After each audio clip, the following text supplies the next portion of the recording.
فقتلتموهم إن كنتم صادقين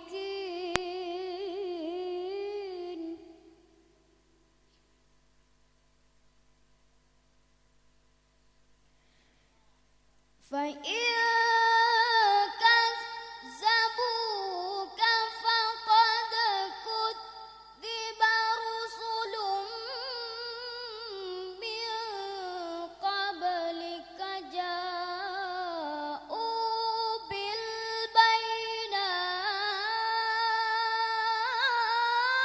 بالبينات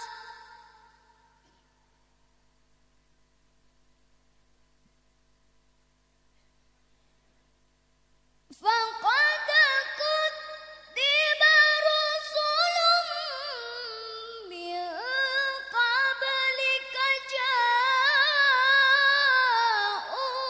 بالبينات والزبور والكتاب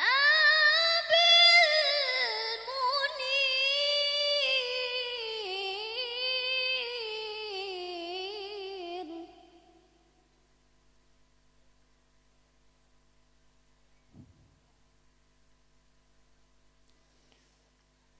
كل نفس ذائقة الموت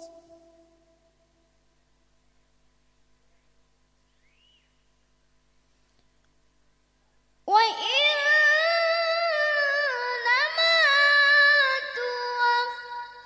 توفون أجوركم يوم القيامة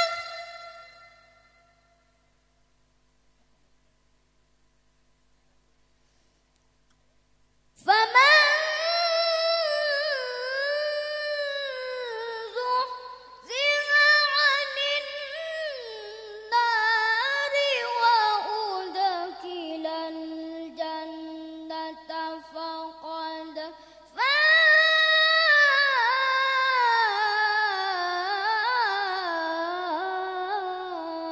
فاز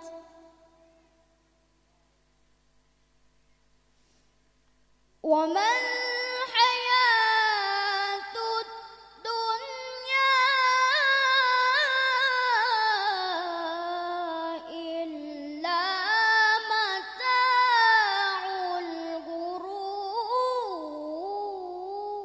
الغرور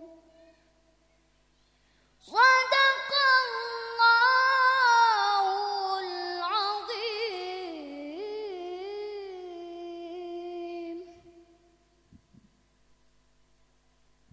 Assalamualaikum warahmatullahi wabarakatuh.